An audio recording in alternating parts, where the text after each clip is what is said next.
Oh, it's you. What brings you all here? Hey, we're just having a look around. I'm here to update myself on how things are going here. Oh, the Fatui are here too! Let me introduce you. This is Mr. Garunt Snežević. He represented the Knave in sending us a large amount of supplies, and is helping with our work. Our residents are hard at work as well. Thanks to everyone, work is progressing nicely. We've lost a lot of people, but we're moving forward. That will have to be enough. Hello, Miss Charlotte. I'm a big fan of yours. I especially like that article you wrote last year about Fontaine's stray cats. But if you don't mind, could you not emphasize our role too much in your report? It's not charity we're doing here. We just happen to share the same interests as the Spina. I get where you're coming from. I'll keep it as simple as possible. Or would you be willing to feature as friendly neighbors? That would be fine. Thanks! Oh, you're back too. How are things? We finished laying down the construction materials. It'll be another hour before the workers are able to go over there. Huh? You're here too, Clarence? Well, her reputation's greatly risen after that whole duel business with Miss Farina. So she's here in Poisson to wait out the heat. All right. She really came here to help me out. There's too much to consider in the reconstruction of Poisson. The Spina has need of more decision-makers. And, well, I do already happen to be connected to Mr. Callis. Oh, wait just a moment. Do you mind me asking a few questions? You know, about how you felt before the duel, about what it was like facing down a god. There's lots of exciting material there, I bet. Forget it.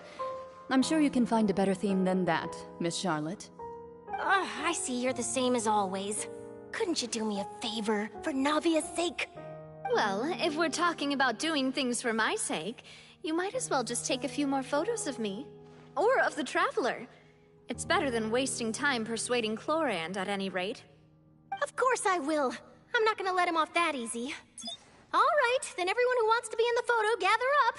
And smile.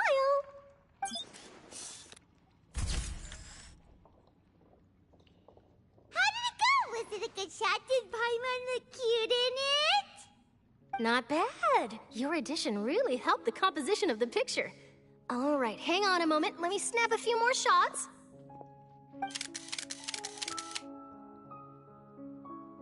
All right, that should do it. I'll be back here later anyway, so let's call it a day.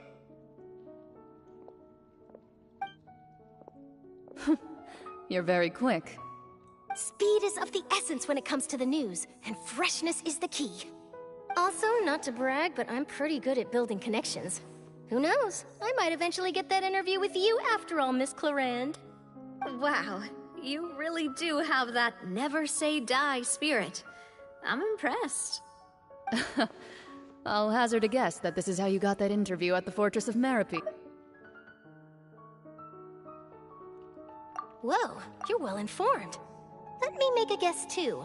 I asked Sijuin, who told Monsieur Nervillet, and he told you, right?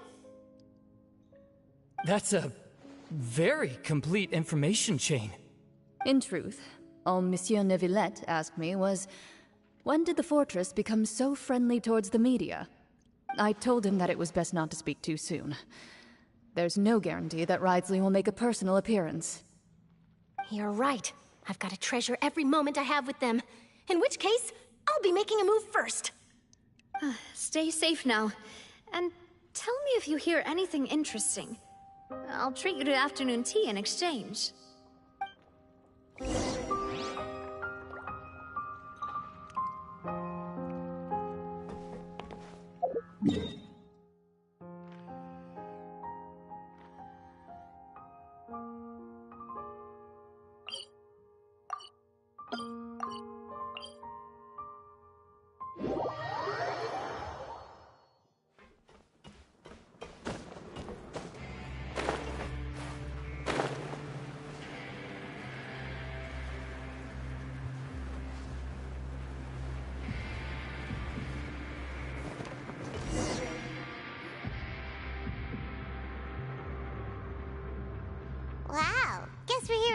huh? There's a real nostalgic feeling to this place. Looks like you've been missing us. Duke! Did you come all the way to the entrance to greet us? Of course. I'm here to welcome you and our dear Miss Charlotte, whom our good head nurse recommended to me. It's an honor to finally meet the much-rumored Duke. Thank you for consenting to my visit to the fortress, sir. No need to thank me. But that said, I shouldn't be the focus of your interview. I trust you recall our agreement? Of course, of course. All right then, this way.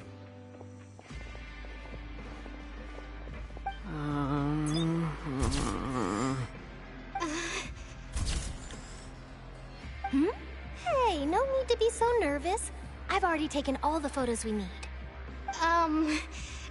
Miss Charlotte, do these pictures really need to be published on the cover of the Steambird?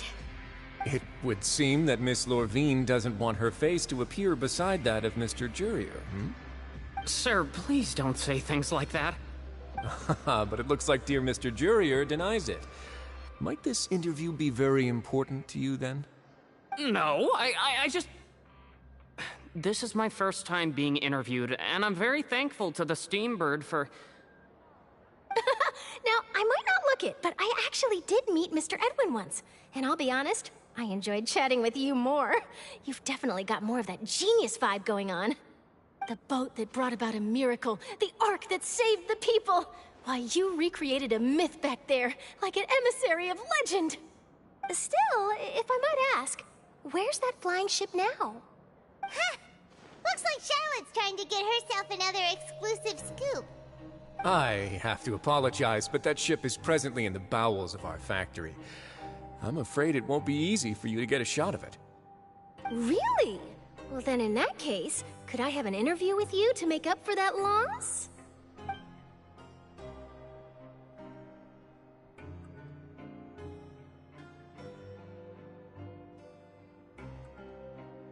You already know my answer, I'm afraid. Best you interview our head nurse instead. Or perhaps you'd like to take another photo of this couple of researchers? Did you really have to use the word couple? Well then, 2 solo photos will do. Is my hair messed up? Please, someone help me have a look. Things sure are getting pretty lively here. We've seen this kind of thing before.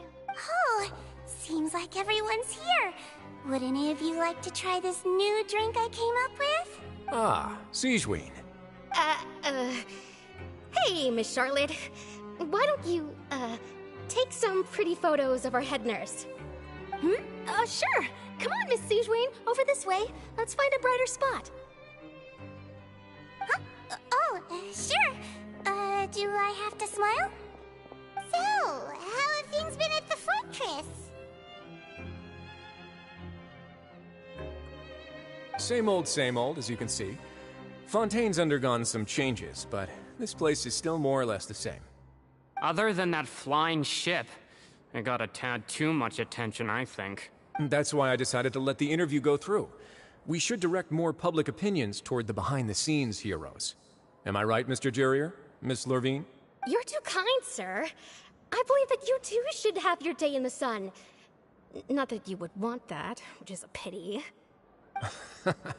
I'll just leave the spotlight to you two.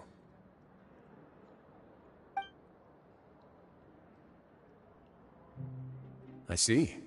Lots of things happened that day, huh? Anyway, regarding that Harbinger, I'm not sure you remember, but his 3 young followers are still waiting for his return.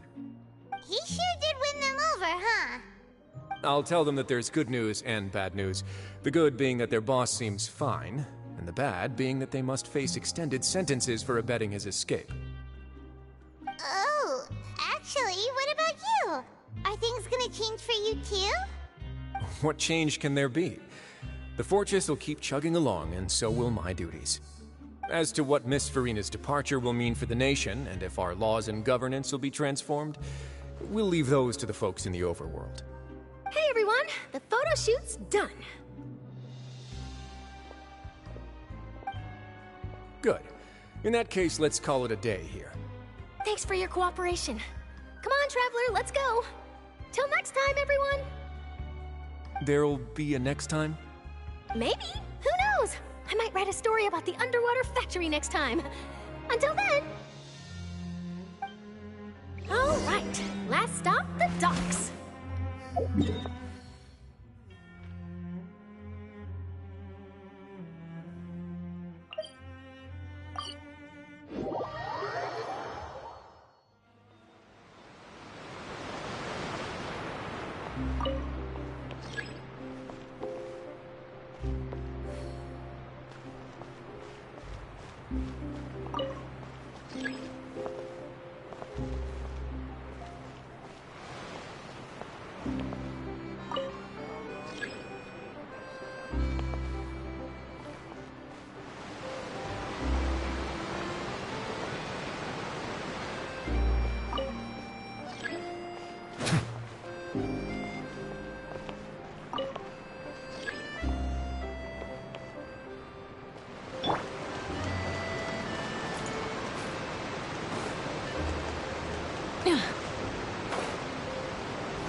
Navia mentioned that she stayed in touch with Linny and the others after working together. Apparently, they've been at the docks distributing these strange pockets the whole time since. Traveler, Paimon. Ah, and Miss Charlotte, too. Would you like a magic pocket?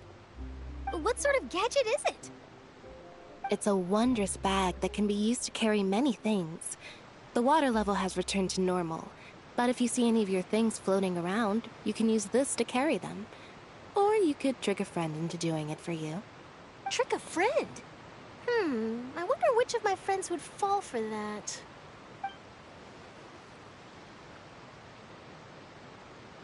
You could just make a friend like Fremine here. Isn't that right, Fremine? Is this what you meant by, I'll help you make some more friends? To be honest, that sounds pretty sweet. Could I have your contact, please? Sure. Please, write down my address. Lynette sure is working hard to help Fremine socialize. He was the one who proposed doing this. He even wants to assist in our magic shows. Yes, I was planning to first introduce Pear as an assistant, and later Fremine himself. In the future, I think we can leave underwater escape magic to him too. That said, would anyone want to see a diver escape underwater?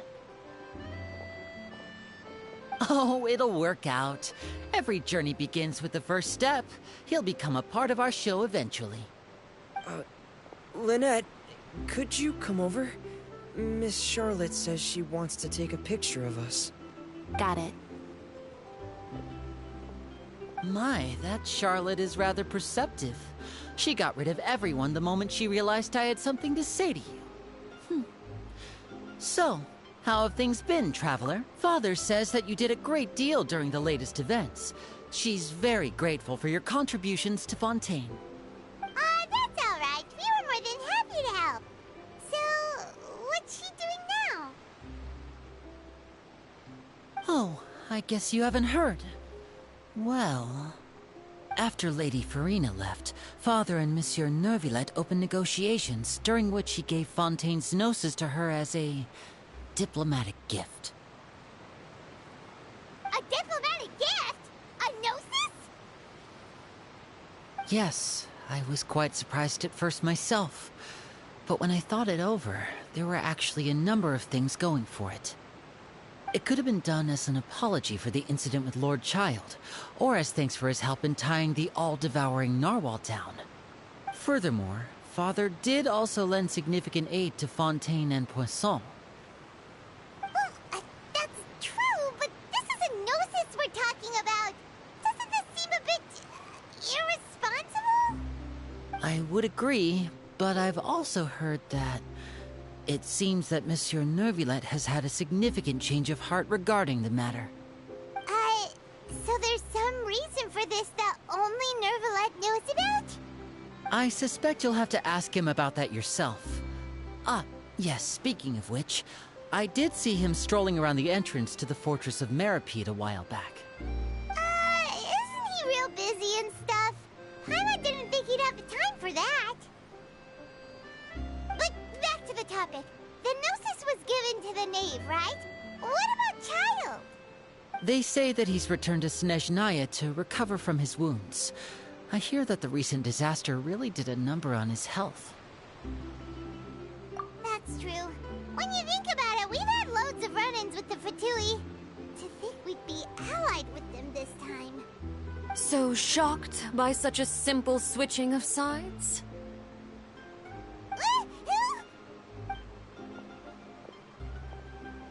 Father! Well, what do you know? Come to the docks to see how my children are doing and meet the Traveler by chance. Please do not pay my accomplishments in Fontaine too much mind. I would have done them regardless. Are you going to take the Gnosis back to Snezhnaya? That is our duty as Harbingers, yes. Don't be too preoccupied with sides. The goal of the Fatui concerns not a single place or person, but the entire world. With such a grand goal in mind, it is inevitable that we must wear many masks. Switching my masks is something I've always done. Well, that depends on many things. No one truly knows what the future holds. What good is honesty if you can't rely on it forever? As for you, I very much look forward to our next collaboration. Good things cannot be achieved alone, and you've proved yourselves to be great partners. A vision? All right. I'll remember to return it. Thank you for keeping it safe for him this entire time. And that's a wrap for me. Huh? You're... Greetings, Miss Journalist. Hello. If I'm not mistaken, there are diplomatic channels I'll need to report to take a photo of you. That is correct. So forgive me, but I will not be able to serve as a subject in your article. However, feel free to write as much as you'd like about our dear magicians and our upcoming rookie talent. I will. The sea breeze is quite pleasant. I shall continue my walk while the weather remains so agreeable. Farewell. Farewell, Father. Oh, she has such an intimidating presence. I didn't even dare to take a picture. Thankfully, I've already wrapped up all my pre-scheduled interviews. Thank you all. This'll be more than enough for me to write about, I'm sure. Don't be too nervous. Why don't you take a magic pocket before you go? Here, Traveler, Paimon, you take one too. To move things about? That's right. Funny. I was giving out magic pockets when we first met too. And what do you know? I'm doing the exact same thing right now. So many things have happened, but the pockets are still the pockets. I guess this must be life. We will all follow our own paths, and serendipity will lead you to your fated friends. All right then. We'll be handing out pockets in some other districts later, so we'll get going now. Have a good day, you two. Well, guess we sent Charlotte off. Shall we go see what Nervillet's doing? As long as he's not so busy that he doesn't have to my...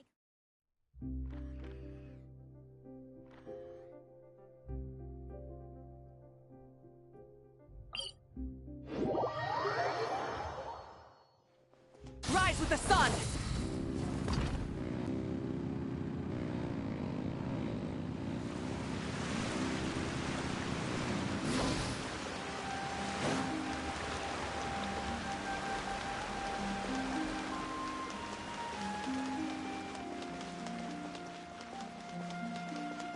Try and stop me!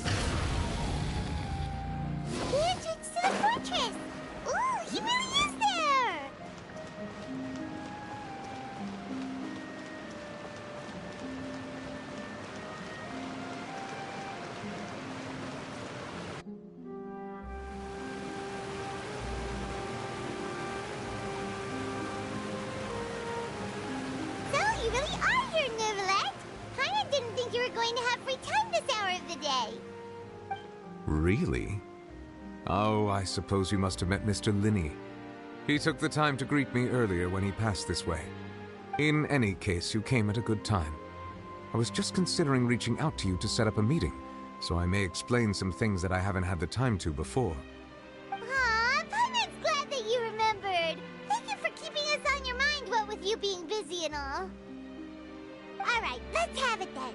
How was Fontaine actually saved? The whole business is still quite the mystery to us.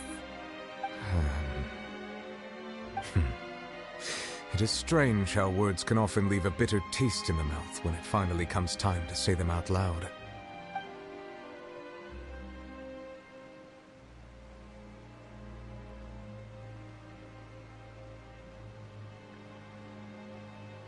Whoa. So that's what happened? Focalor destroyed the divine throne of the Hydro Archon and restored your power to you, transforming you into a fully fledged elemental dragon sovereign. But Paimon still doesn't quite get what you did to save the Fontanians from dissolving. For me, the authority of the ancient dragons refers to absolute control over the hydro element. Fontanians were incomplete humans born of Egeria's use of the power of the primordial sea, with constitutions similar to that of mimics. But so long as those primordial energies remain within them, I could use the ancient dragon's authority to grant them true blood, after the fashion in which life was first brought into being on this planet. In other words, when I gave my verdict, Fontanians became true humans, and thus would naturally no longer be dissolved by water from the primordial sea. Focalor must have counted on you to make that decision as well. Your verdict was the key to making the prophecy appear to have come true while saving everyone.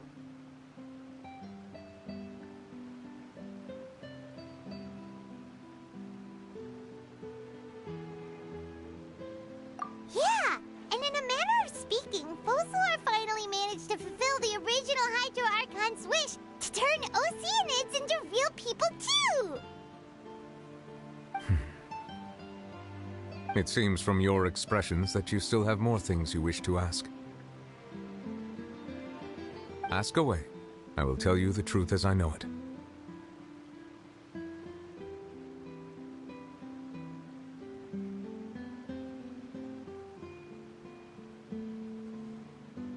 I have investigated his case along many avenues, and I have learned that he once fell into an unknown chasm when he was young.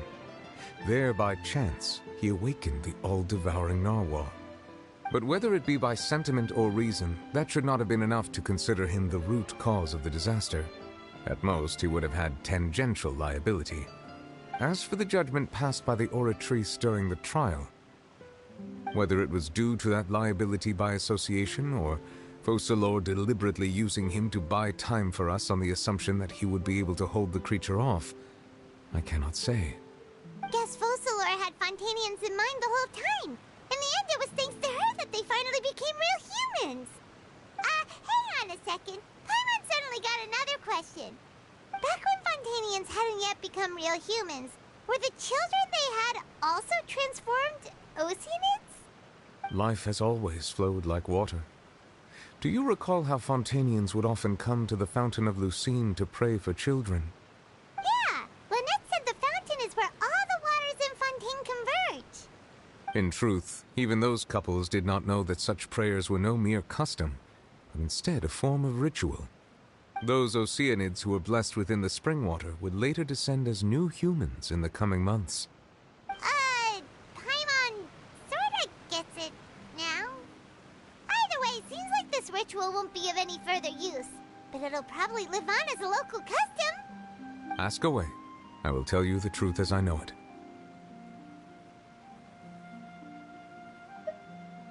Yeah, about that. Risley said Farina has already left. What's that all about? Ah, Lady Farina. The people are only aware that her death sentence has not been carried out. She abdicated the post of Hydro Archon and left affairs related to that title to me, before leaving the Opera House. I related Focalor's words to her faithfully and completely. After hearing them, she seemed neither saddened nor comforted. She simply said that she was tired and needed to rest. Having said that, she then packed her things and moved out of the opera house, not unlike how an ordinary person might. But she's still got a place to stay, right? You need not worry. I will make arrangements to ensure that she will not want for food, clothing, board, or travel. In truth, I am somewhat happy for her. The wear and tear on her spirit will, of course, take time to heal. But now that she no longer has to play the role of Focalor the Hydro Archon, she can finally lay down her burdens and lead a normal life. What about you then? What are your plans now that you've regained your full powers as the Hydro Dragon? After Focalor passed on, the Oratrice also ceased to function. This matter will directly affect our trials. After much careful consideration, I've decided to take over its role in our courts. From now on, I shall hear cases and pass verdicts by myself. Looks like you're still considering stuff from the perspective of the Udex, huh?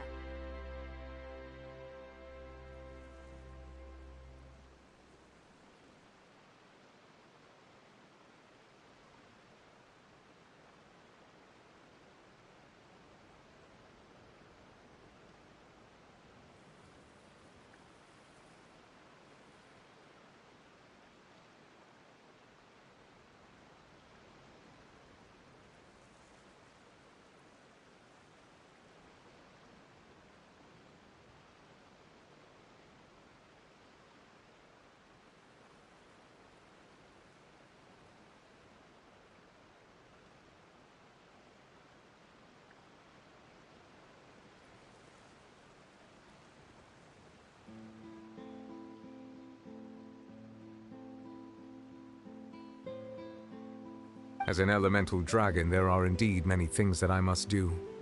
But this power and this duty, in a manner of speaking, you could say that both were granted to me. As such, before I attend to my other responsibilities, I must first and foremost continue to serve Fontaine as its highest judge. The duty of the Hydro Sovereign and the duty of the Udex shall coexist within my person. Additionally, the Hydro Archon's departure has brought about another problem, which is that the Opera House shall no longer produce indemnitium.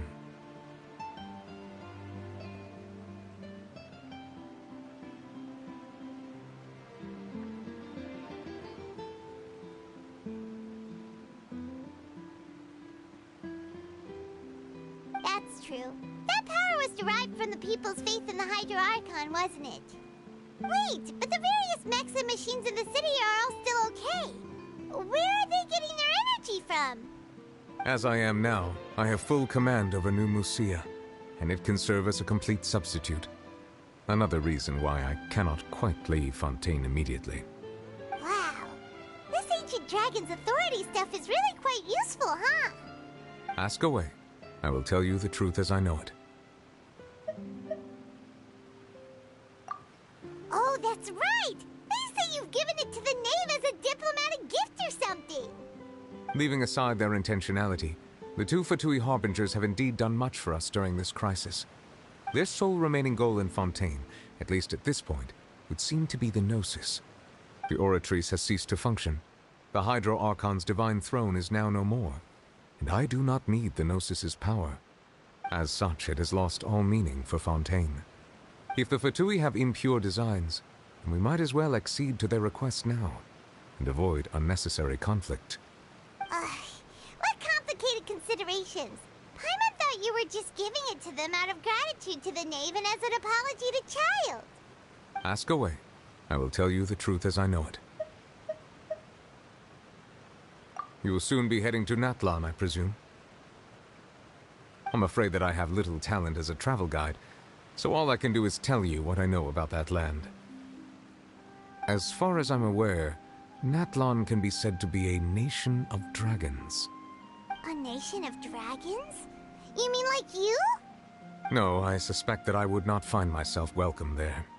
Unlike ancient dragons such as myself, the dragons of Natlan have undergone long years of development and evolution. Large numbers of them have entered a form of coexistence with humanity. Natlan is also the nation of war. War ravages those lands like an undying flame. There is one other piece of information I got incidentally from my negotiations with the knave that I believe may be useful to you. The Harbinger known as the Captain has thrown his hat into the endless ring of war. The Captain. Sounds like a real tough customer. Seriously, everywhere you look, there's a Fatui Harbinger doing their thing. I suggest that you fully prepare yourself before going to Natlan. In the meantime, Fontaine's doors will always be open to you. Ask away. I will tell you the truth as I know it. Hang on a sec. Paimon's still got a question about Gnosis. When we spoke to Linny earlier, he mentioned that your attitude towards giving away the Gnosis had clearly changed. We guessed that there might be some reason for it that only you were aware of. No wonder the House of the Hearth is the Fatui's intelligence division. They are certainly sharp. So regarding this specific issue, I was just getting ready to share something with you. What is it? In truth, I exchanged some further words with that lady named Skirk after sending you two back to the surface. It went something like this.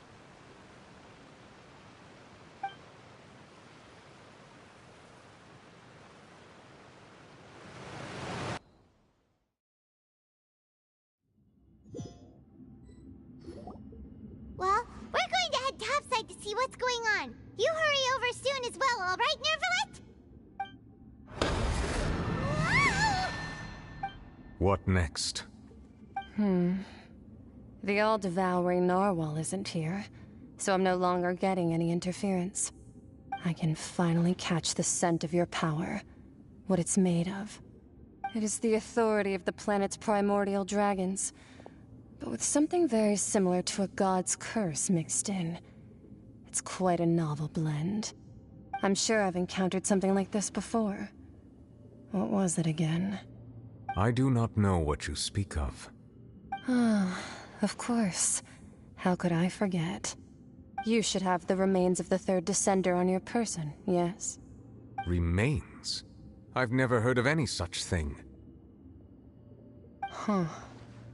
According to your parlance, I believe it may be called a gnosis. Well, that much is true. After Focalor's divinity faded, she handed her gnosis to me. But I fear I have never heard of it described in the manner that you just did.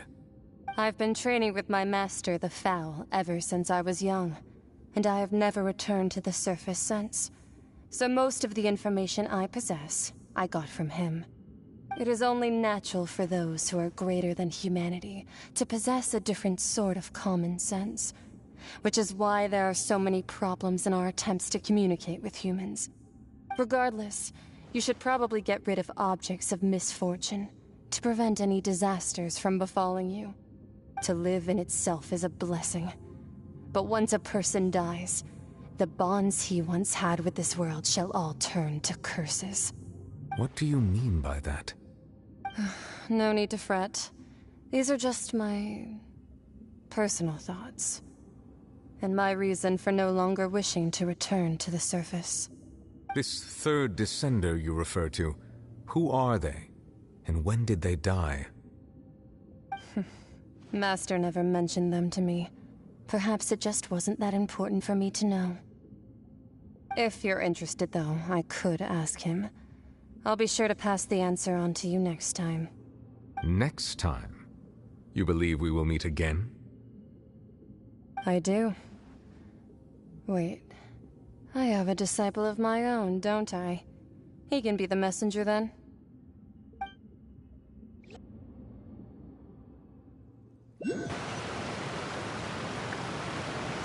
That's what she told me. Whether it would prove useful or not, I wanted to pass that information on to you. The remains of the third Descender? So that's what the Gnosis actually are. Paimon just thought they looked like chess pieces. How could they be a person's remains? All the same, assuming that there was no misunderstanding or special metaphor at play, that is what she meant to say. And she said that it would bring misfortune and that you should check it, which is why you gave it to the Fatui. If she speaks the truth, then I would simply be putting Fontaine at unnecessary risk by keeping it here.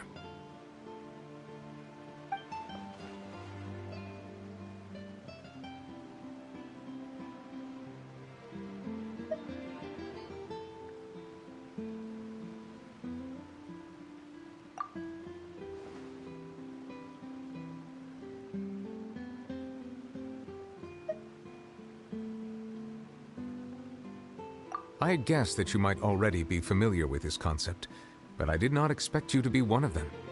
That means that the Gnosis, which are exceedingly element-compatible and can even enhance elemental abilities, do indeed come from the third Descender.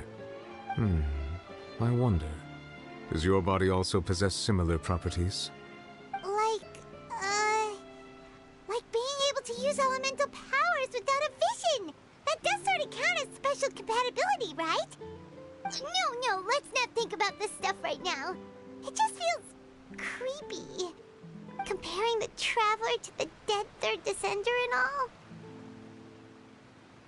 That's what you say, but this topic still feels like bad luck. Once Child recovers, let's get some more answers out of him.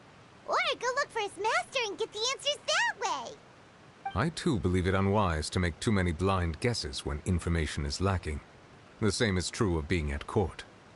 All right. Whatever the case, it seems like the crisis here in Fontaine's over for now. Yes. All of Focalor's efforts were for this moment as well. But she sacrificed herself in the end as a god, and she suffered through all those years as a human. Was that really what she wanted? I suppose that would be the mystery of a god's will. I suspect not. But once in a while, I too would guess that if wishes were like the clouds in the sky, they will one day return to the earth as raindrops. Life flows like water, and rain is the final answer. The water levels may sometimes tilt one way or another, but the rain falls fairly upon all. And what, ultimately, is the difference between the rains that fall upon all of us?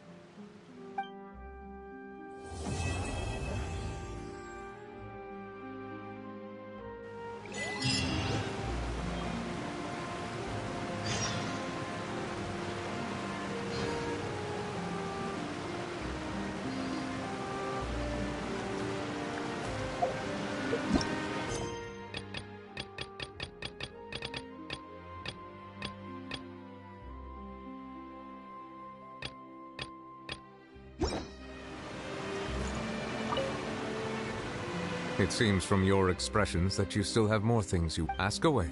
I will tell you the truth as I know it.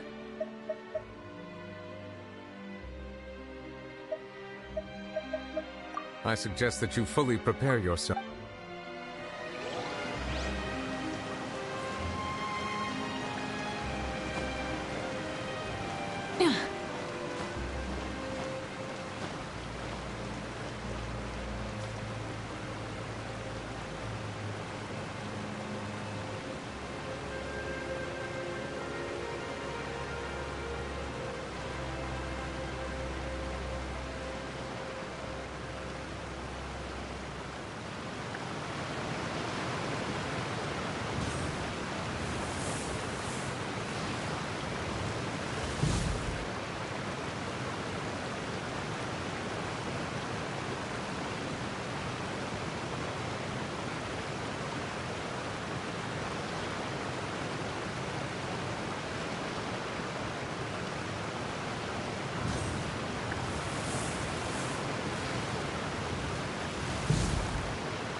Exploration and trials.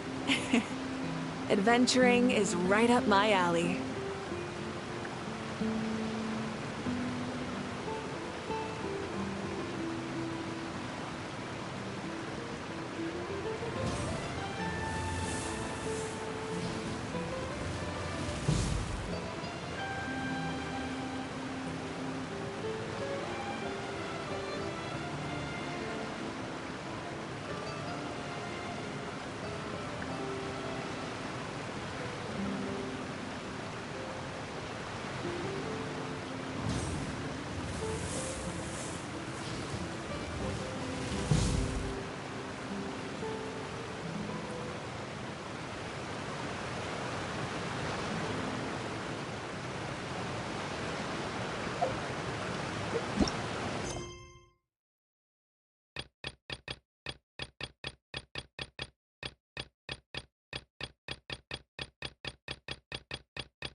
perfect. It's you two. I have a commission here that has your names written all over it. In fact, I'd even go so far as to say you're the only ones for the job. The only ones for the job? Huh. If our help is really that important, it's probably some Archon-class commission, right?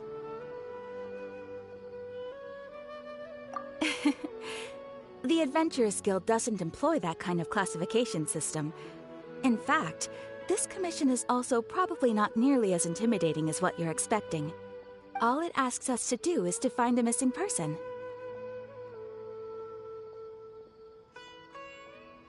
Huh? Then why did you say we were the only ones for the job? I came across this commission while reviewing our backlog not too long ago. It seems simple, but our records indicate that over a dozen successive efforts to complete it have all ended in failure, despite attempts by several accomplished and renowned adventurers. With the reputation of the Adventurers Guild and the performance of the Sumeru branch at stake, it's in our best interest to assign this commission to the adventurer with the highest completion rate over the past few years. Well, that's us for sure.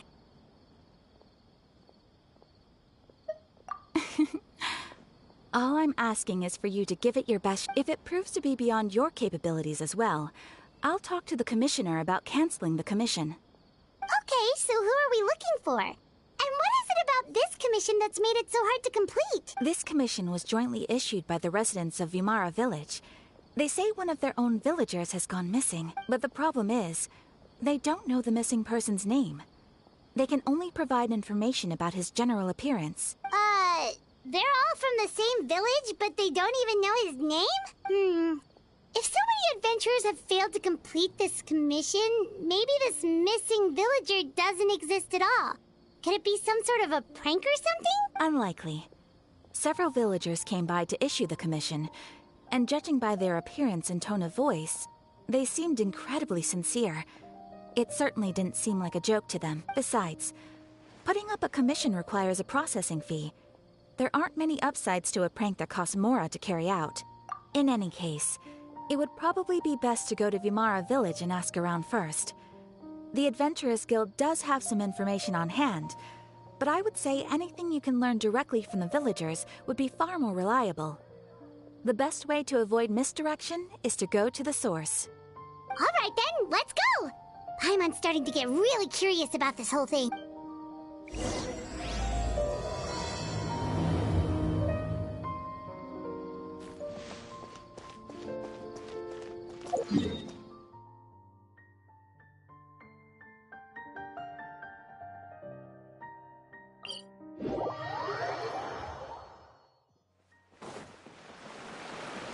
We made it to Vimara Village! Why don't we talk to some of the villagers to learn a little bit more about the missing guy? If this commission is really as challenging as Catherine made it out to be, we're gonna need to carry out a... Hello there. You looking to buy something? I do business in this area. Oh, no, we're adventurers. Catherine sent us to look into a commission here in Vimara Village. Ah, so you're here about that, then. Ah, you're not the first, that's for sure. We've certainly made a lot of trouble for you all. To be honest, we aren't holding out much hope. Many adventurers have made their way out here, confident they'd be able to help us, only to leave soon after with nothing to show for their efforts. We've pretty much had it up to here in questions, and the area around the village has practically been overturned in search of clues, but no one has been able to make any headway. So, this person we're looking for, what's his name? Where did he live? Does he have any relatives? I don't know. I really have no clue. I couldn't tell you. Okay, guess you are really sick of answering questions. I'm sorry, I didn't mean to sound short with you. I was actually just giving you my answer to your questions. I know it may seem like we don't have anything to offer by way of information, but I promise you, we all have a very strong impression of him. When you live in the same village as someone, you develop a lot of memories together, you know? We just don't know the specifics. Maybe we did at one point, but that information is long gone by now. At least that's what everyone in the village seems to think. We've all exchanged what we know, and that was the only logical conclusion. All right. specifics aside then, what kind of person was he? Young guy. In his early 20s, probably. Incredibly kind sort of person. Always willing to lend a helping hand. I'd chat with him when I didn't have any customers. I even saw him stick out his neck for others on more than one occasion. Very interesting guy, that one. Now that you've started talking about him, you don't seem nearly as down in the dumps as you did before. Seems like he left a pretty good impression on you. But of course, everyone in the village is pretty fond of him. We wouldn't have issued that commission otherwise. There aren't many young people like him nowadays. So genuine and pure. To think that he just up and disappeared one day. I just hope nothing bad happened. Could he have just moved away without telling anyone? No, he's not the type to leave without saying goodbye. And anyway, moving away without being seen by a single person in the village, there's no way he would have been able to manage that. Huh. All right, thanks for the information. We're gonna go ask...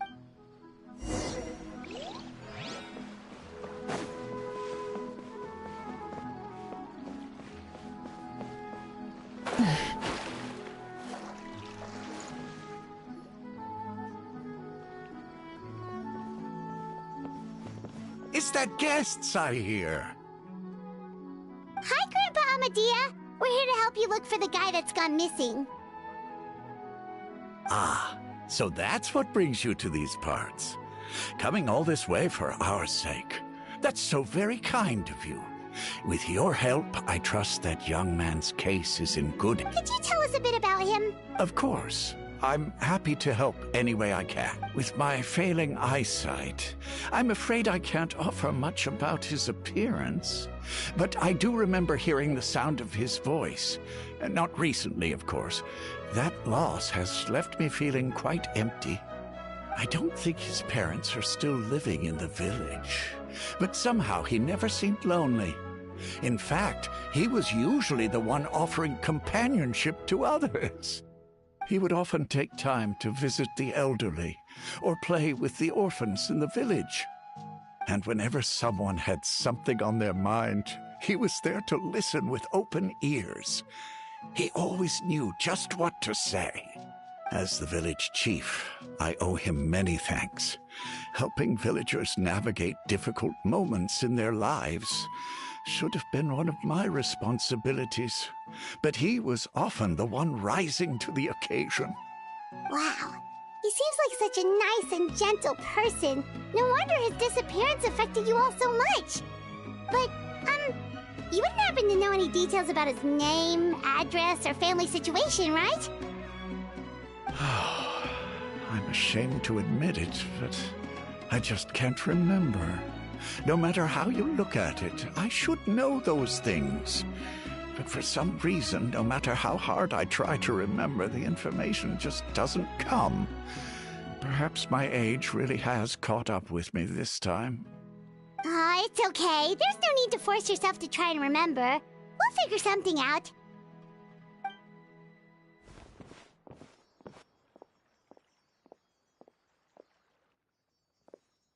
Well, Traveler, what do you think?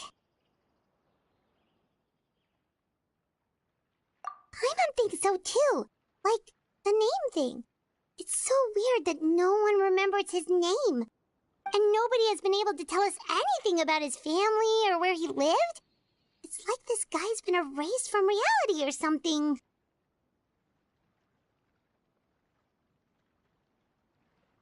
Wait, so you're saying it's not that he's been erased, necessarily, but more like he never existed to begin with? Okay, Paimon's gonna need some time to process that one. Someone who only exists in people's memories?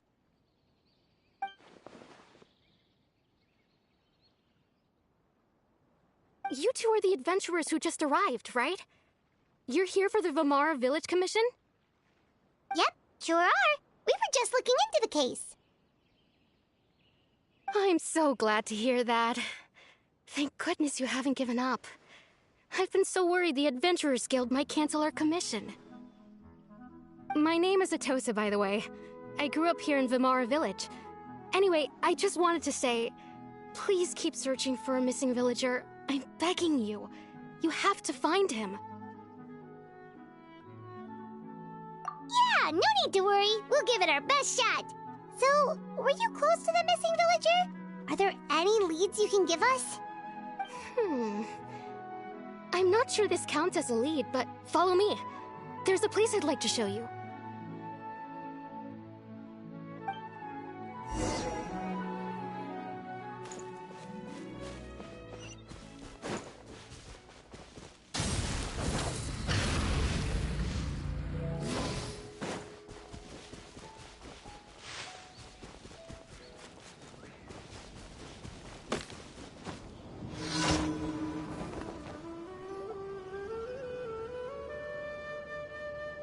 Is this the place?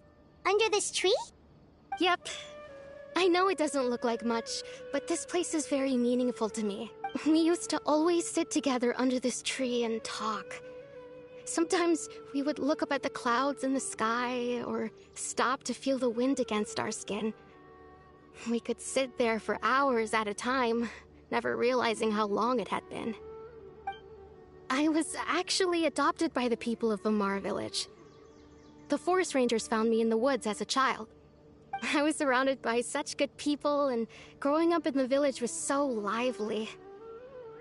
Still, there were times when I couldn't help but feel incredibly alone. Alone? How should I put it? When something's bothering you, or when you have good news to share, you always want to talk about it with somebody. But for the longest time, I didn't know who I could talk to, or if I should say anything at all. Everyone has their own problems to deal with. Even if I might want to confide in others, I don't want to become a burden.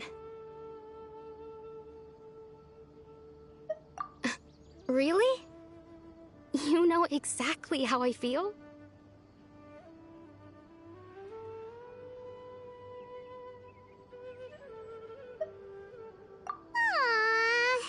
Wow, that sounds really nice. You're quite lucky. When it comes to our missing villager, well, I guess you could say that to me. He felt like both a family member I could rely on and a friend who could really understand me. No matter what came my way, I knew I could always talk to him. He was so thoughtful and pure, and patient too. Whenever I talked to him, he would always seem so interested, as if the things I was describing were just as important to him as they were to me. Ever since he disappeared, there's been so much I wanted to tell him. No, none of those things matters now. I just really want to see him again. Wow, you two must have been really close. Did he ever tell you anything about himself?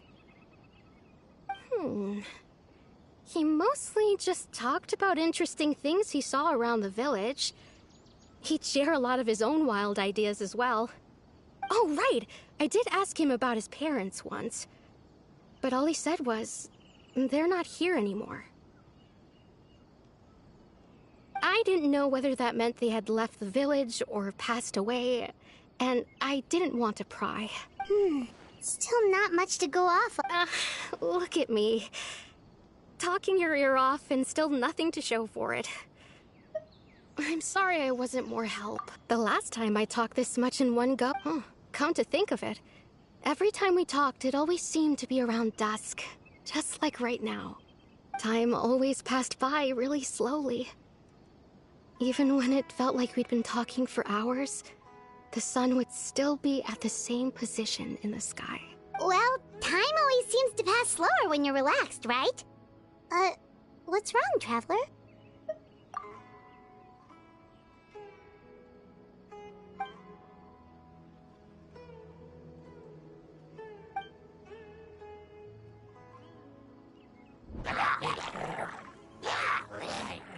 Hey, look at those hilly trails over there.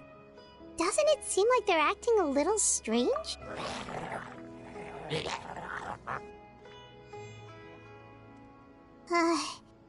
The Abyss Order. Could they be the ones behind?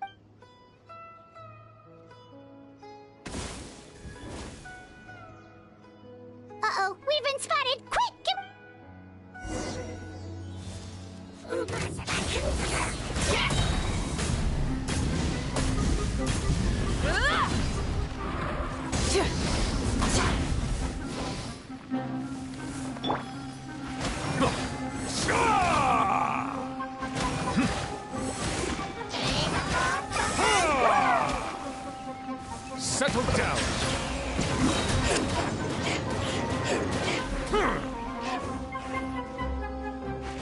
the mighty be humbled!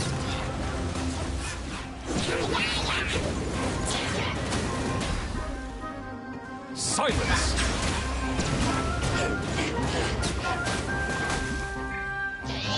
Wrath from the sky! Full throttle!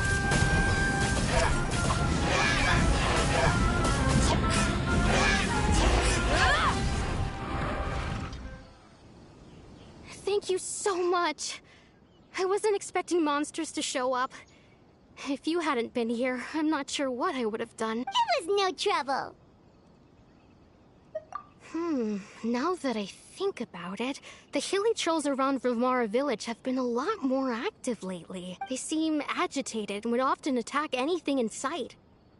Chief Amadea doesn't allow the children to play in the area around the village. Maybe the Abyss Order really is involved. Well, we should head back and check out the situation in Vimara village just in case. If the Abyss Order is plotting something, that could spell trouble for the villagers.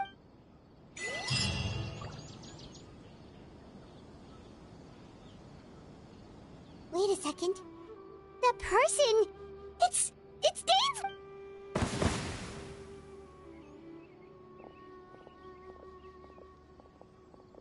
Ah, it's you two. Oh, a friend of yours? Well, I'll leave you all to it then. I should head back to the village and check up on Chief Amadea and the others anyway. See you later. Yep, see you later, Atosa!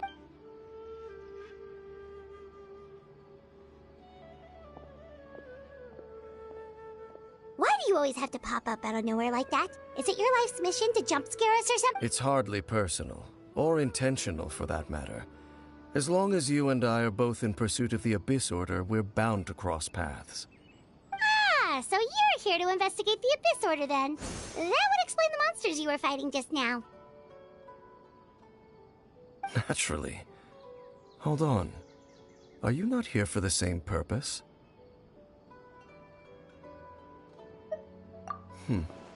No matter. It may have taken you a while to catch on, but I'm sure you've also realized by now that there's something strange about this place. The Abyss Order is most certainly planning something in this area. Or worse, their plan could already be in motion. So you think the Abyss Order is behind the hilly trail activity in the area? As things stand, I highly doubt that is their primary motive.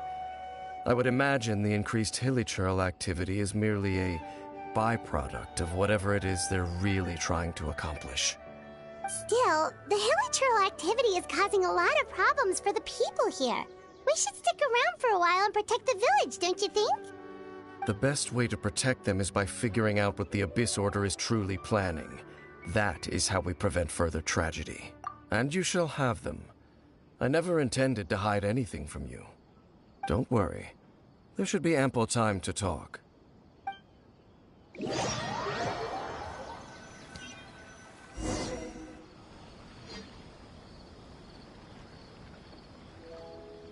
Ah. So that was the commission that brought you here to Vimara village. Someone who seems to only exist in people's memories. That is indeed quite intriguing. I would agree that it's unlikely you have a simple missing persons case on your hands.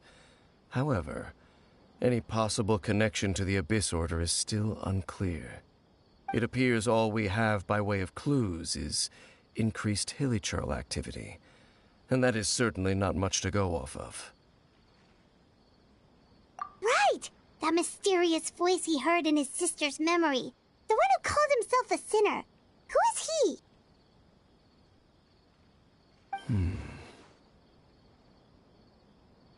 Traveler, let me ask you this.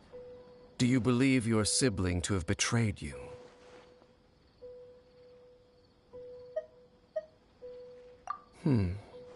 I sense hesitation in your words. After all, you still haven't figured out the whole truth of what happened. There's still hope for the two of you to reconcile. Irreparable damage has not yet been done. The sinner you wish to know about, his situation is different. He and his fellow sinners have long betrayed me, and long betrayed their nation. His name is Vedrfolnir, the Visionary. I'm loath to admit it, but he is also my kin, my older brother. Your brother? There were 5 of them, the 5 sinners of Kanria. The wise Roptatir, the visionary Vedderfolnir, Gold Rhindaughter, the foul Sertalogi, and Rehir of Solnari, Rerir. No matter how eroded my memory may become, I will never forget their names. One day, I shall have my vengeance. Wait, some of those names sound really familiar. Rhindaughter is the one who created Albedo. Sertalogi is Skirk's master.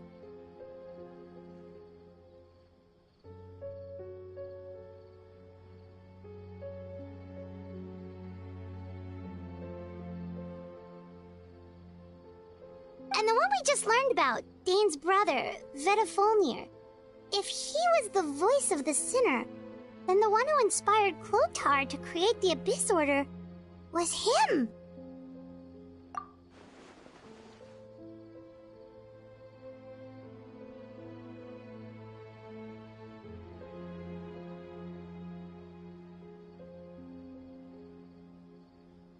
They were once people of great esteem in Kanria. Those who carried the hopes of the nation. They were the best of their peers, outstanding in their respective fields. 6 of us, together. We should have been the ones to prevent the disaster. The ones to stop the Vinster King from continuing to rock the foundation of the world. Yet, deep within, the 5 of them craved something more. They could not resist the call of the Abyss, and divided among themselves a power that could destroy the world. So they became sinners, but also transcendent beings, each in possession of world-shattering power. And when the cataclysm occurred, not one of them stood up in defense of their nation. Not one came forward to prevent the tragedy, and for that, they shall never have my forgiveness. Indeed, if they are not stopped, the day is sure to come when they will also betray the entire world. Of course, as I said, I never intended to hide anything from you. So, Dane, what have you been looking into all this time? I've continued to investigate the questions surrounding the Loom of Fate. It's been quite some time since the initial operation was launched. By retrieving the eye of the first field tiller, we were able to stop part of their plan from coming to fruition. Oh, Paimon remembers! Weren't they going to use it to corrupt Osile and make a god or something? Indeed. However, it's obvious that was just some sort of technical experiment. The eye was integral to their plan, yet somehow, despite failing to obtain it, they've skipped the experimental phase and found some other way to keep moving forward. There are many signs pointing to that effect. Then what should we do? It's not too late, is it? Our most pressing concern is to determine the purpose of the Loom of Fate. From there, we'll be able to deduce the Abyss Order's true objective. Based on the intel I've gathered so far, I suspect the Loom of Fate is related to the ley lines in some way. The ley lines? Traveler, you were able to observe your siblings' memories last time, yes? I believe that was due to the fact that the ley lines in that area were unstable.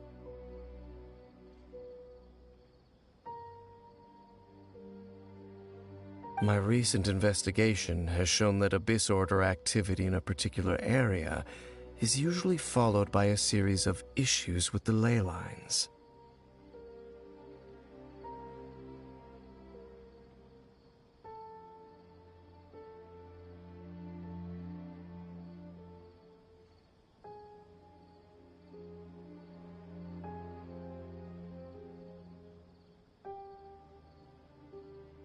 Wait, then our commission here in Vimara Village, the person who seems to exist only in people's memories, could it be connected?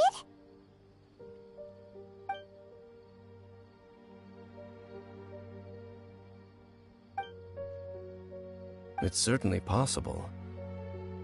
I'll join your investigation tomorrow. This missing persons case could very well turn out to be the key to unraveling these mysteries. Well, if we're teaming up with Dane again, we're gonna need all the energy we can get. Let's try investigating somewhere a little further away tomorrow.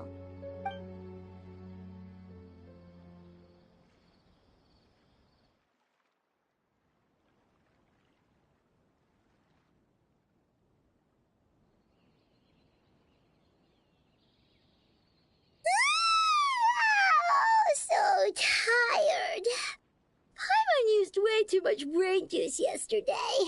It's all Dane's fault saying all that complicated stuff. Well, let's go find Dane!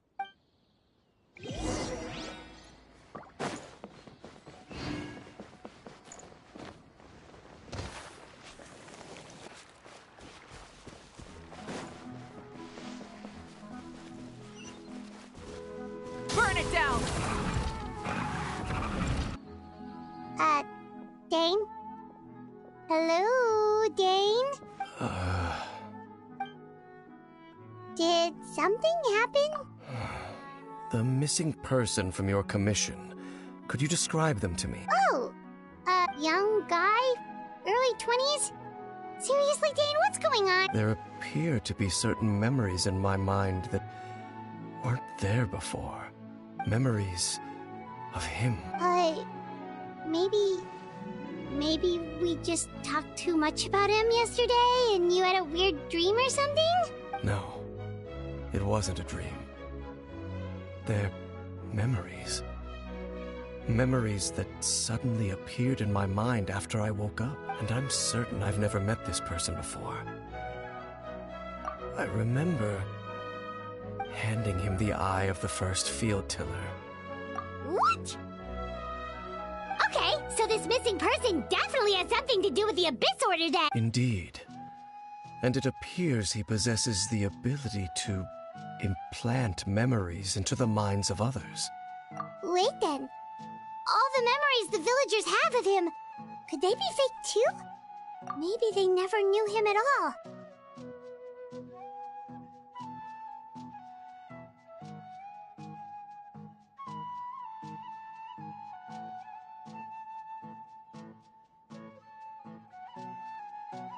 But why would he do something like that? Whatever the Abyss Order is planning, an important truth has been revealed to us this morning. What sort of truth? That their goal is still to obtain the eye of the first field tiller. They haven't stopped searching for it. I am the only person who knows its location. Perhaps implanting that particular memory was an attempt to interfere with my mind in some way. Your concerns are not entirely unfounded. I don't believe the Abyss Order is capable of altering reality like that just yet. However, considering their single-minded pursuit of the eye, I would say an equal level of caution is in order on our part. Come with me. We must check whether the eye is still in our possession. Oh, so you're going to take us to where you hid it?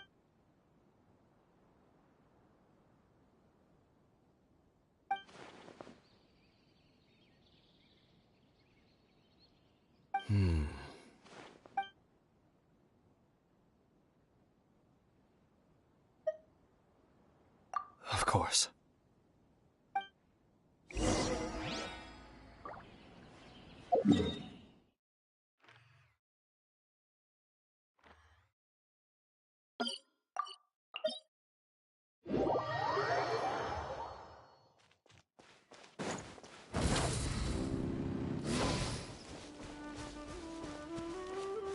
Rise with the sun!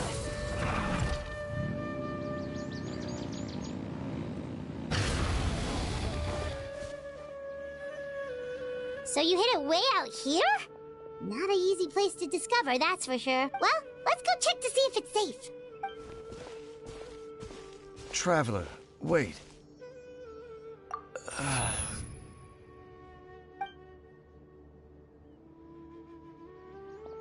We've no time to lose. Let's head inside.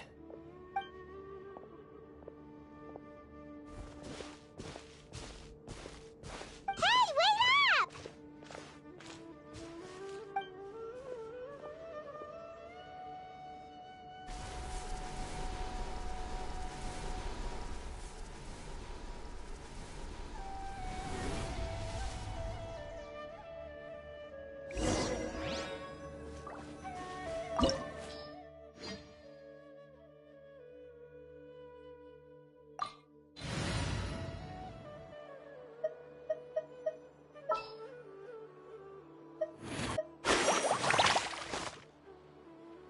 Hey guys, how's it going?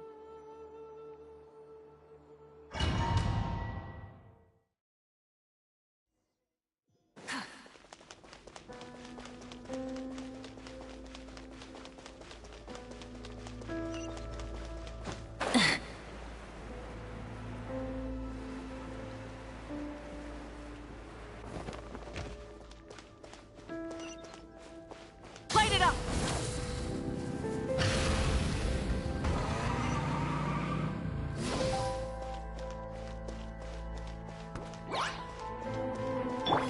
Bow your head.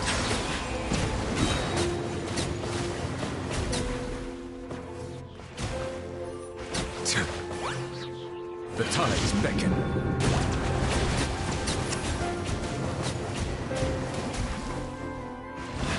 It appears the mechanisms here have changed over time. You can access the upper floor through the side door. Perhaps you should try reactivating the mechanism over there.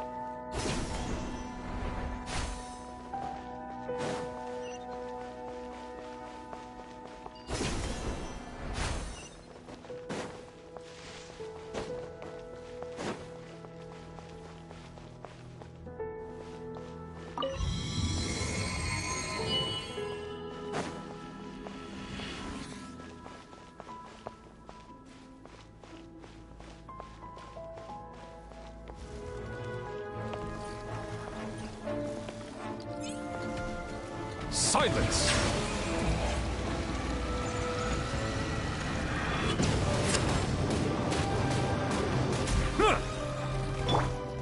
Burn it down!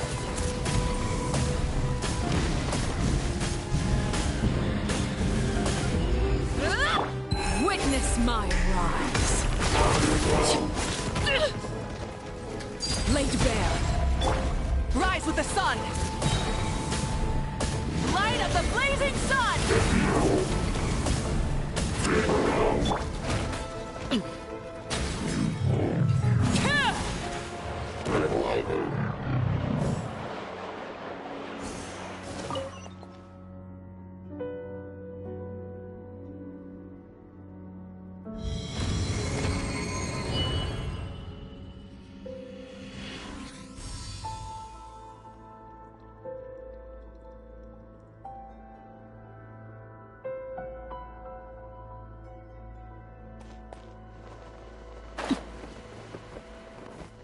Make sure all the runes are pointing in the direction indicated by the light. That should unlock the mechanism.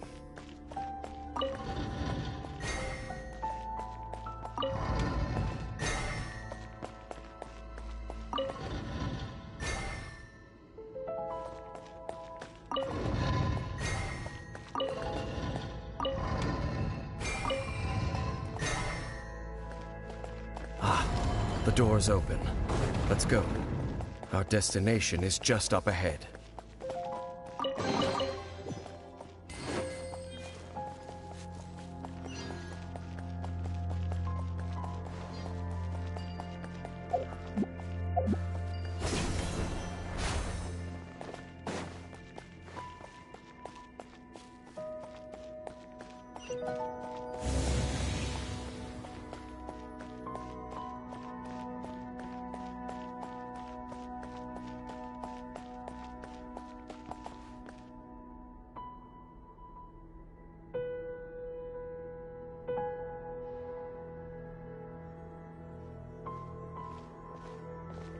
Looks like we can't go any further. Be on your guard. I sense the presence of the Abyss. It's the Abyss Order! They're here! Desolation! Bow your head. Winter is nigh. Be sanctified. Taste and see. I see dominion. An oversight on my part. Light it up! Full throttle! All shall succumb. Pyroclastic surge!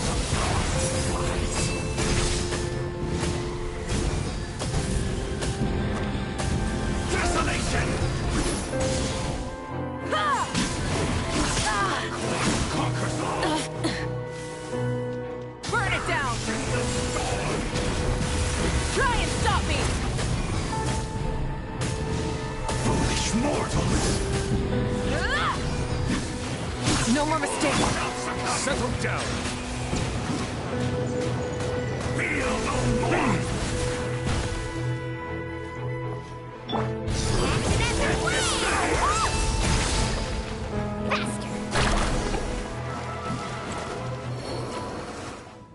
Just as I suspected. The false memories were a trap. The Abyss Order just wanted to follow us here. Now that they're in the vicinity, we should have a chance to see... Dane? What's wrong? Can you feel that? There's been a disturbance in the ley lines. It must be the work of the Abyss. Wow, you must be really sensitive to that sort of thing. Paimon doesn't feel it. You too. Do as I say. Use that mechanism over there and leave this place. The Abyss Order is putting something in motion. If you return to Vimara Village, I suspect you might finally have the opportunity to locate the missing... Just think of it as a way to divide and conquer.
I knew going along with your trap would be the only way to meet with you face to face.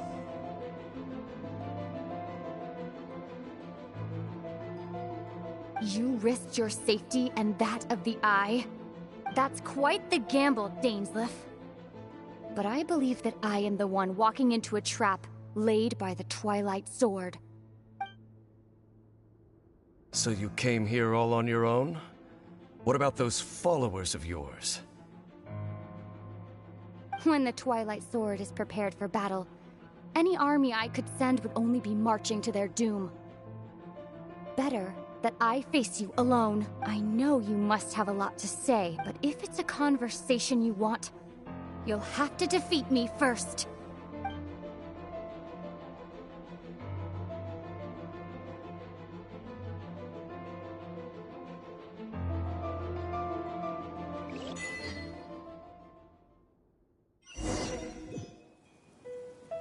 The Abyss Order's on the move.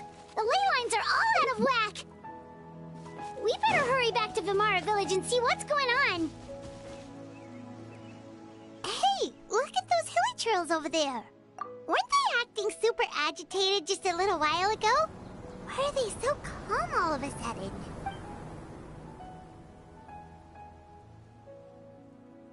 In the New World, they bade farewell to the shrouded sun. At last, they no longer needed to dwell on their suffering, or try to differentiate between various thoughts of blasphemy. Such was the price they paid, and thus their souls became cleansed and pure. Did you hear that? What was that sound just now? It sounded so gentle. Could that voice be comforting the hilly trails? Oh, this is weird. Let's check if this is happening anywhere else.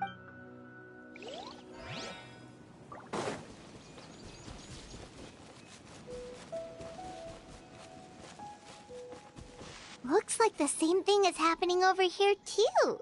The hilly trails are calm. You see, we're both still here. We've reclaimed an endless amount of time to love. Release your tears. You no longer need to hold back your sorrow.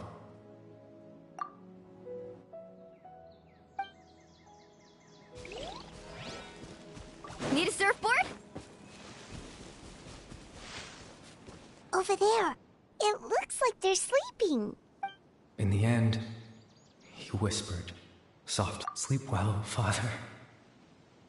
Sleep well, mine. When you awake, that which differentiates us shall be no more." It almost sounds like a poem or some kind of story. Well, now that the Hilly have calmed down, Vimara Village should be safe at least. Let's put this situation to the side for now. Dane said this might be our chance to find the missing villager, so we should head back to Vimara Village before it's too late.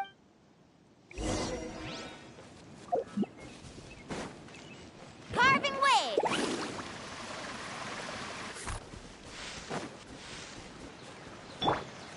Rise with the sun!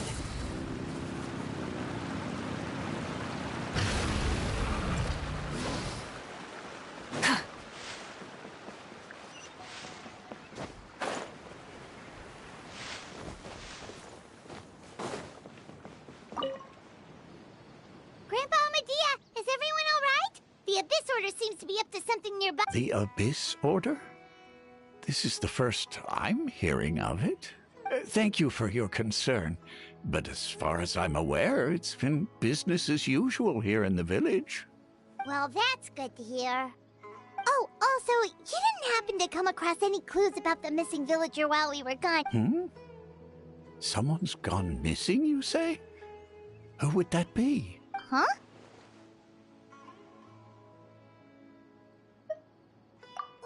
You know, the young guy from Vimara Village. The one you've been looking for all this time? You posted a commission with the Sumeru Adventurers Guild. That's kind of the whole reason we're here, actually. Your missing persons commission. Ah, I do apologize, you two. I hope I'm not worrying you too much.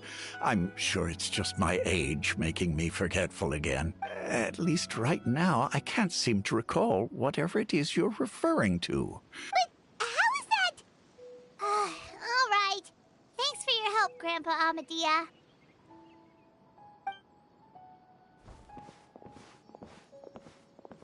Something's definitely not right. We just talked to Grandpa Amadea about the missing villager. There's no way he could have forgotten all about him just like that. What do you think, Traveler?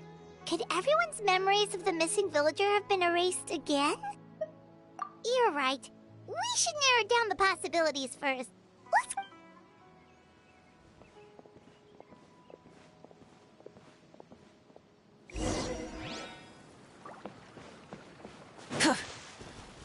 Researching human physiology is so much more interesting.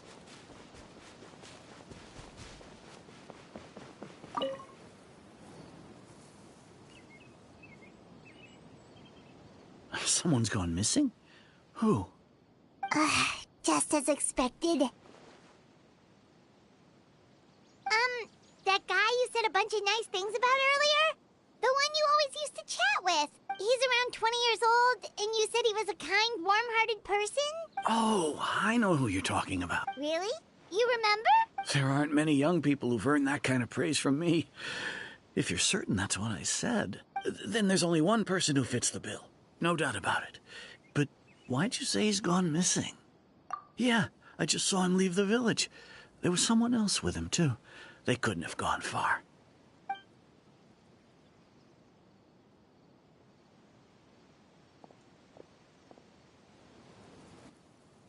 Strange. Bayram seems to remember him. And apparently he just saw him? Do you think maybe it's not that there's something wrong with people's memories, but that we've somehow returned to a time before he went missing?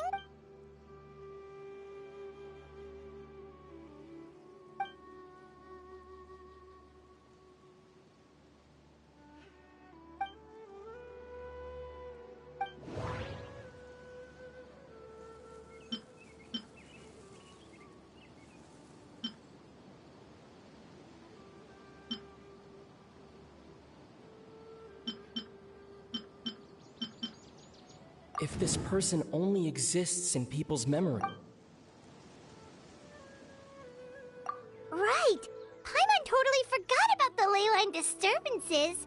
We're in someone else's memory. Just like how you entered your sibling's memory last time. That would also explain why we seem to be at a time before he went missing. It's a memory after all. Right. If he's someone who only exists in people's memories, then we're finally on the same term. But didn't Bayron just say that he saw him leave the village with someone? Where should we go look for him? Who knows how long this ley line disturbance is gonna last? We might not have that much time, and we don't even know whose memory this is. Good idea. That'll help us narrow things down. We pretty much figured out that the missing villager has the ability to... Right! That!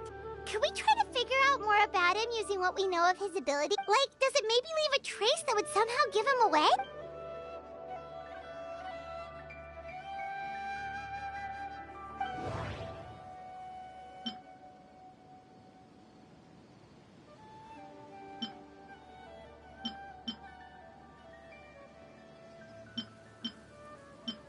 If time was allowed to pass within the false memory...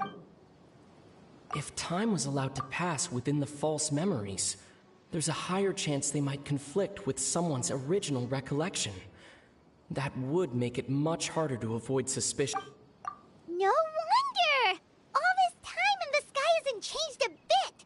That must mean time isn't passing! That's the tell of the fake memories! The implanted memories are basically taking place outside of the regular 24 hours of the day. If the memories included the regular passage of time, it would be easy for people to tell that something was like there could be overlap or something. People might start to wonder why they remember doing two different things at the same time of day. That's why he makes sure the memories take place at a specific moment in time rather than over a period of time.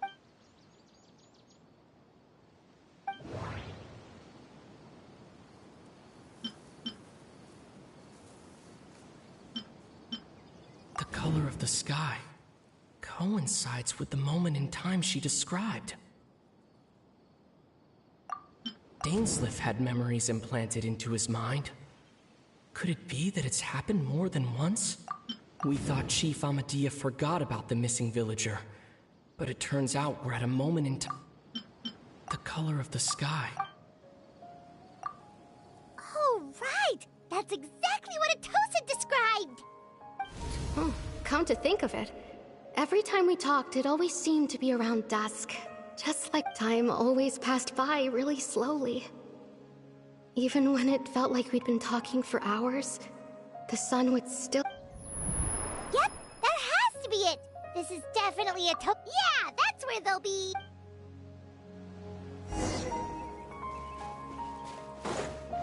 Burn it down!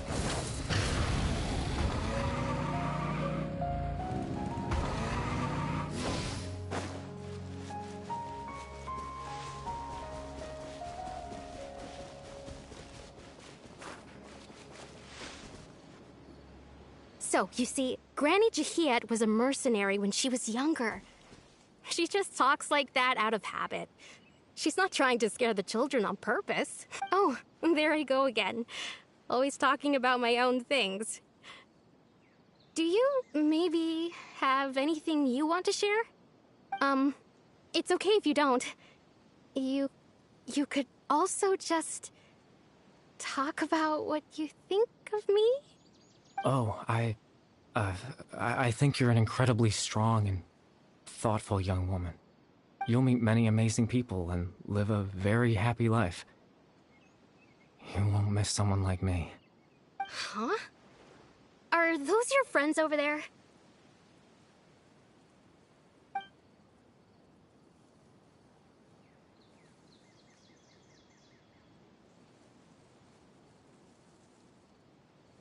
Oh, right! This version of Atosa hasn't met us yet! Friends? I guess you could say that. It must have taken them a lot of effort to find me. So, I should see what they need. I'm sorry, Atosa. We'll have to continue this conversation another time. Another time, huh?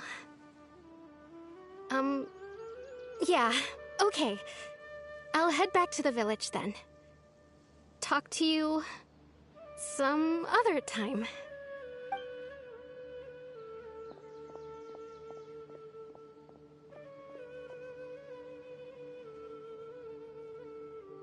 It's nice to see you, Traveler. I believe this is the first time we've met.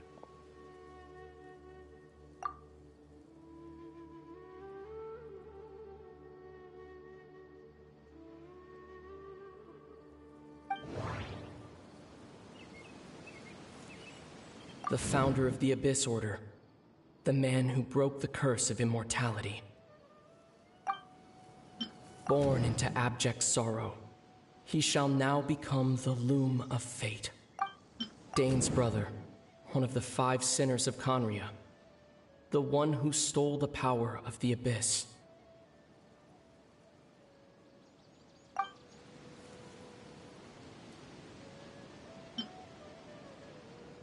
Born into abject sorrow, he shall now become the... You're... Kari Bear Alberic. Oh. You know me? That's quite the surprise. I don't believe I've met you before. Oh, I see. It was the memory, wasn't it? Your sibling's memory. You saw... the me from back then. This is Atosa's memory. I came here to say goodbye to her, but I suppose I'll just leave her a message instead. Come, let's find somewhere else to talk.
I suppose you could call it the realm of my consciousness. I'm someone who no longer exists in the real world, after all. It's nothing. I still have enough strength to play the part of a good host. I've always hoped that I'd get the chance to talk to you like this, and now, the time has finally arrived.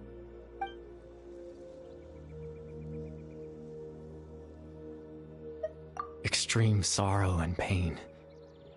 Hope and regret coursing through your veins.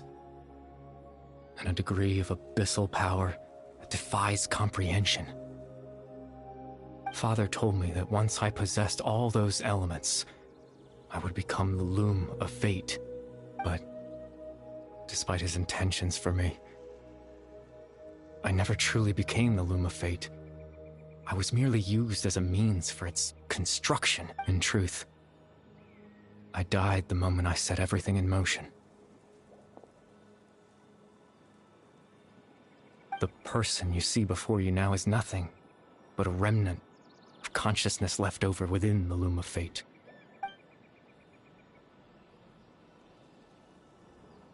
As for your question, the Loom of Fate is a device capable of weaving ley lines.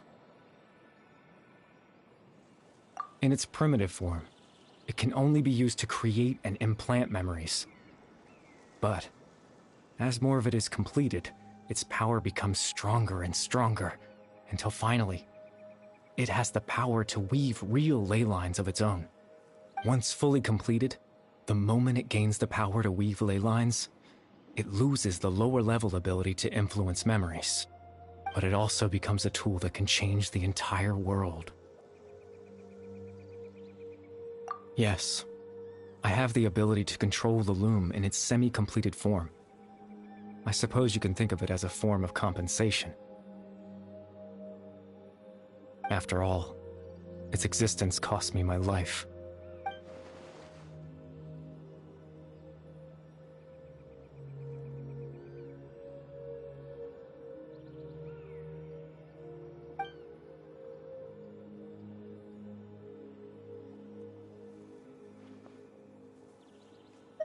That.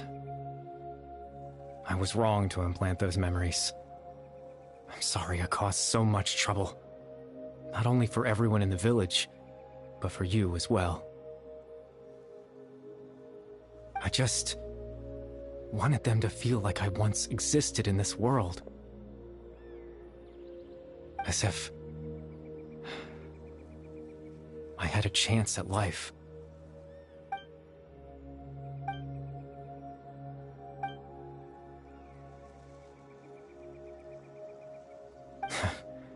I know what you must be thinking.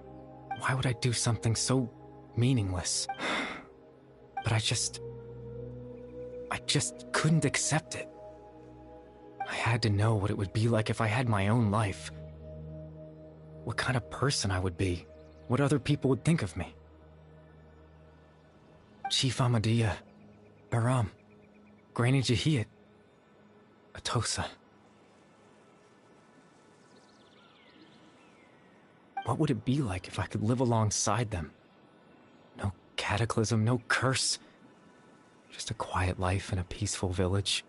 I was curious, so I selfishly tried to have my own life. Even if that meant piecing together the version of myself that could have been. One memory. I know it sounds stupid. After all, my life ended a long time ago. Any chance at living was stripped away from me when I was 8 years old.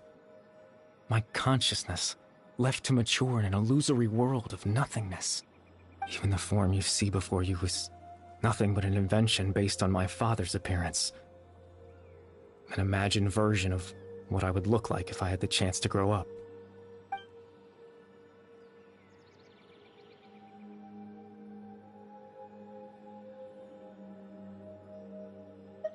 I know. But there's nothing I can do to make them find me. If I could exist in the real world, I would return without a second thought and surprise them with the suddenness of it all. But, well, that's not possible for me.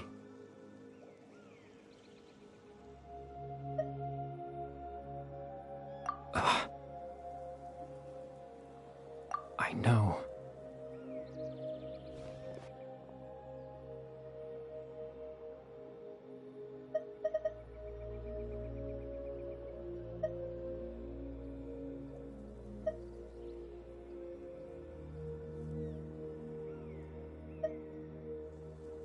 Captain Dainsleif.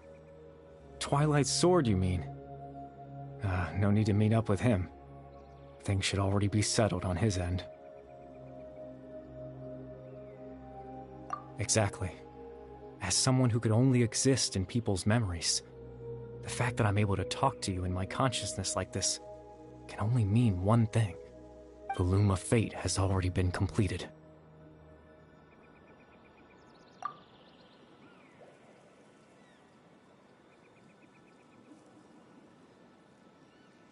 No need to worry about Captain Dainsleif. He's absolutely fine. The only reason he lost the eye was because I happened to guess exactly what he was planning. Captain Dainsleif has had the eye inside his body this whole time, hasn't he? His plan was to lure the Abyss Order to a false location, capitalizing on their pursuit of the eye in order to have the chance to confront the princess. He would then hand the eye to you and tell you to take it away from that location. That way, Captain Dainsleif could accomplish his own goal and ensure the safety of the eye all at once. A very thorough plan. That's right, because in his mind, he had given it to you already.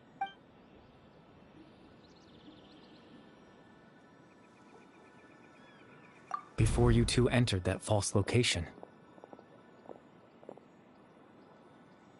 Traveler, wait.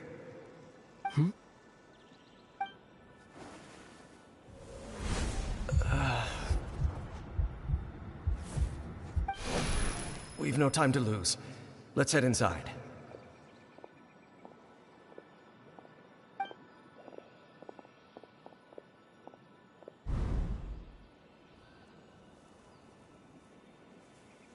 That was when I implanted the memory of him handing you the eye. Given the tense situation at that time, Captain Dainsleif failed to notice anything out of the ordinary. and took that memory to be real. I'm sorry, Traveler, but I needed the Loom of Fate to be completed. And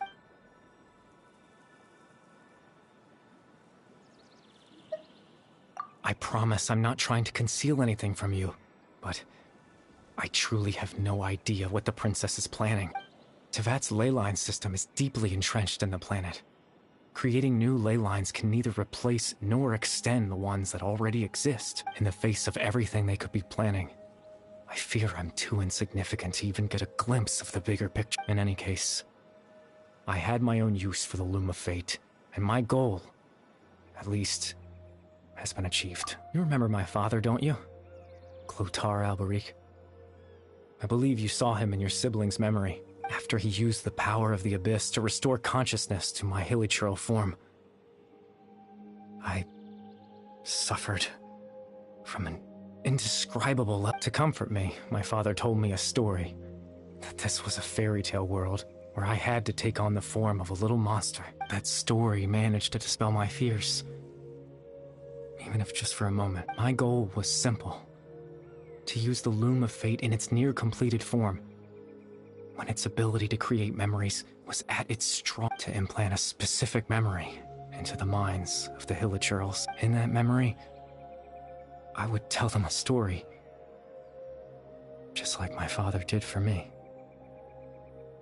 It was a story of fairy tales and love. But more than anything, it was the story of us.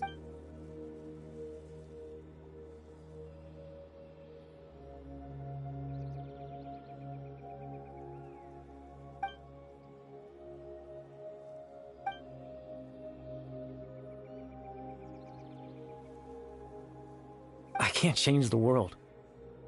Not when I lost the very right to exist within it. Implanting those memories, that was the most worthwhile thing I could offer. All that's left of my existence is a wisp of residual consciousness tied to the Loom of Fate. In truth, that trace of my consciousness should have dissipated long ago. My goal was the one thing that allowed me to hold on all this time. But now, the bedtime story is finished. And it's finally time.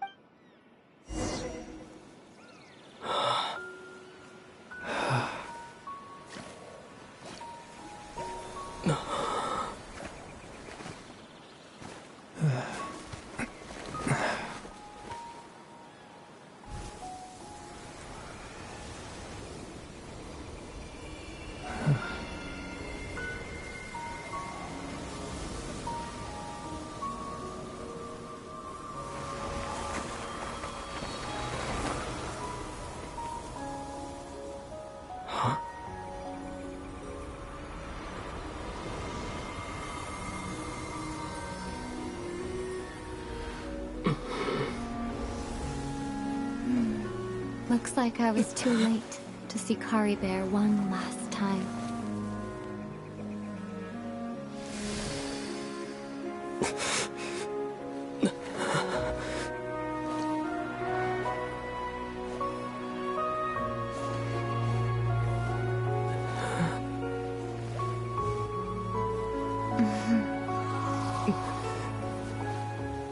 Kari Bear's consciousness is gone, and this space will soon disappear along with it. Neither of us belongs here. That's why we're not tangible. Were that not the case, I'd love to hug you too. Well, how about a conversation?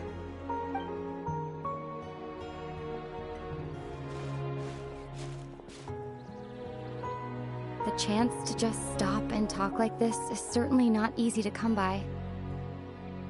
Wouldn't you agree? That battle earlier was tough. The one against Dane, I mean. I didn't expect that after everything, he would still hesitate to raise his sword against me.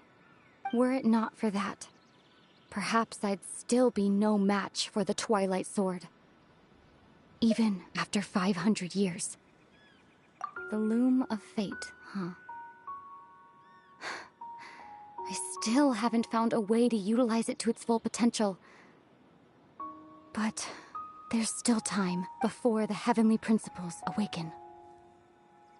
Yes, for 500 years now, ever since the cataclysm in Conria, there's been no sign of activity. Not long ago, you witnessed the Hydro Archon destroy her divine throne. Such a flagrant disregard for the rules, and still Celestia took no action. I suppose that's proof enough of the Heavenly Principles situation. However, the Heavenly Principles will awaken. We just don't know when that will be. You could say that. Just look at Kari Bear. He was so pure and single-minded. The space we now find ourselves is a perfect representation of who he was. Quiet and peaceful. Even as a hilly churl, seeing the terrible sight within the mirror wasn't enough to taint his spirit. He brought comfort to the people of this world, even though he was denied the very right to be a part of it. So ask yourself this. Who was it that deprived him of that right to exist? Of course, that's only one example. My feelings about the Heavenly Principles are too complicated to explain in just a few words. Ether?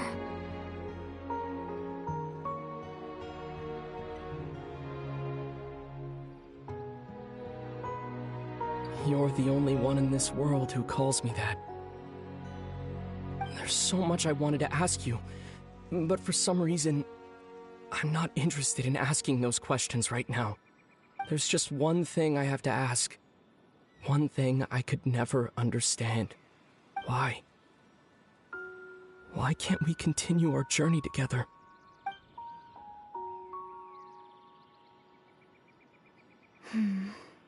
At the end of my journey, I arrived at a place known as the Sea of Flowers at the end. Do you remember?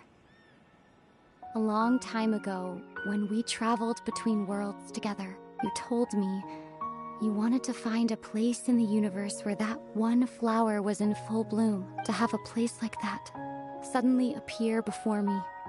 Well, would you think of that as a coincidence? You mean... I miss you too, Ether. But as this war continues to rage, and as I continue to seek that final answer, I don't even know how to face myself sometimes, let alone my own brother. What's going on? This space has lost its tether. I doubt it'll be able to exist much longer. In fact, aside from our inability to physically interact with each other, there's something else you should know about this space. With Kari Bear gone, we won't be able to remember anything that happened. Everything in space will be wiped from existence, including all memory of our reunion. You're only telling me this now?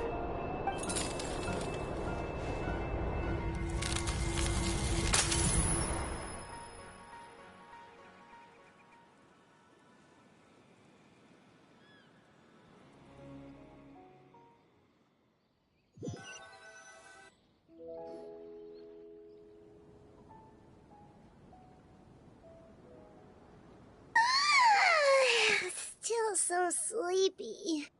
Paimon's head feels all fuzzy. Oh, Paimon woke up a little earlier than you, so Paimon will fill you in. The villagers said that they saw us sleeping near the village yesterday. They couldn't wake us up no matter how hard they tried, so they decided to just bring us back here. Oh, and Dane came by just now. It looked like he was injured. He didn't say anything, though. Just made sure that you were all right and left. Kinda seemed like he had a lot on his mind, but that's Dane for ya. Let's think for a second. We were in that memory, and we saw that guy you called Kari Bear. He was the missing villager that we've been trying to find, right? And after that, Paimon doesn't remember what happened. Wait, really? What a school!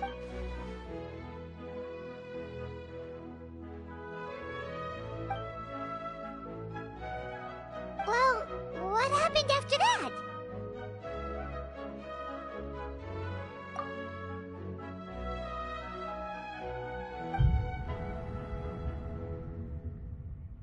Ah, there you are. Sleep well? Bayram? You sure seem happy. Did something good happen? Something good? Huh. Wasn't anything good or bad, I'd say. It's just that, well, the village organized another search party yesterday. It didn't feel right to leave all the searching to the adventurers. So there we were, searching away, when suddenly this one guy said it all came back to him. According to him, one day around dusk, he was passing by this one tree outside the village, and he saw our missing villager. There he was, sleeping under that tree all by himself. His parents came a little later to wake him up, and they all left together. It looked like quite a happy family, apparently. And after that, well, we all started to feel like that really is what happened. Kind of strange that we forgot all about it for so long. Oh, and we also remembered his name, Curry Bear. Now, that's not a name you hear every day. Would have been helpful if we remembered it sooner.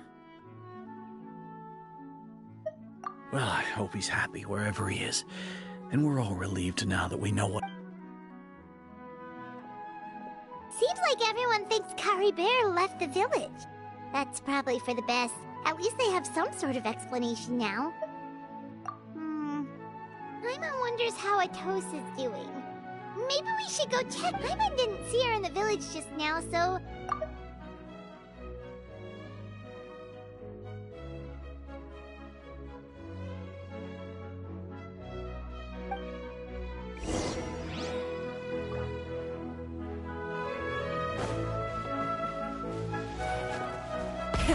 Rev the engines!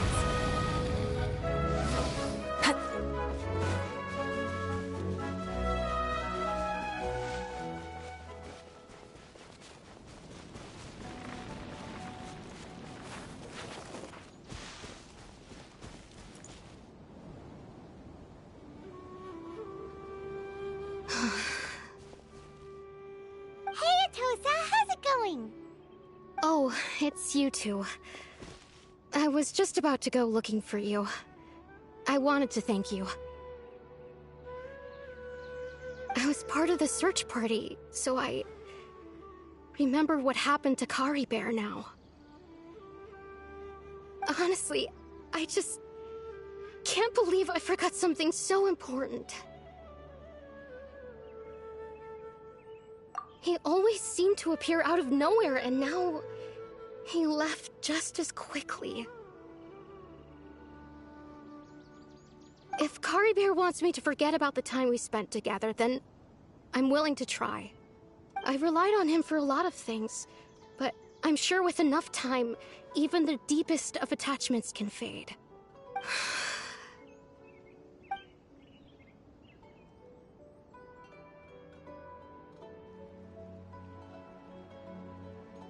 Okay, I'll admit. I'm just putting on a brave face. I was dumped, wasn't I? Otherwise, why would he just leave like that without saying goodbye? You don't need to comfort me. I'll be okay. It's just like Curry Bear said. It's the things we overcome that make life more precious. And you know, if he has a heart, maybe he'll come back and see me one day. Anyway, thanks for all your hard work, you two. I promised I'd help Granny Jahiet with something, so I should head back. Goodbye. Well, that should be it, right? Everyone's lives can go back to normal now.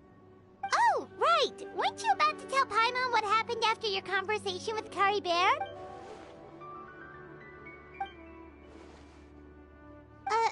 A picture? Where'd that come from? Let Paimon see.